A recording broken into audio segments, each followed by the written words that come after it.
استاد شما متعصب هستین. چرا باشیم؟ ما خود اصلا پیغمبر میگیم شما متعصب هستین. خب چرا متعصب هستین؟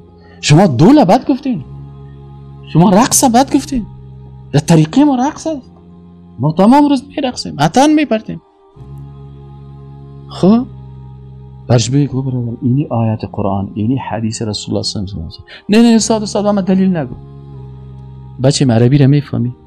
نه عربی رو چی کنم؟ برو یک از بر ما زنگ داده میگه استاد شما این تو گفتین، ما گفتیم غلط کردی. گفتم خب غلط ما چه قسم ثابت میگه ما غلط کردیم؟ زبان عربی رو میفهمی که آیت قرآن برای چه قسم ترجمه کنم؟ مثلا عربی نیاز نداره. عربی اگر نمیفهمم دین خود خوب میفهمم.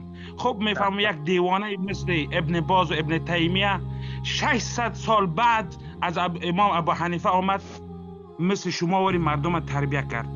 شما در جامعه اسرائیل خواندگی، جامعه الاسلام اسرائیل، شما از اون طرف از امو جای چی میشوید؟ حمایه میشوید.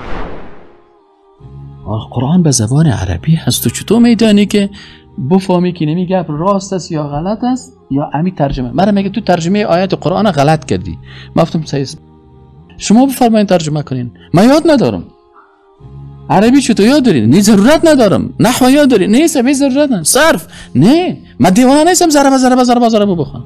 بعضی اوقات تعصبات مذهبی انسان حتی به کفر میکشه.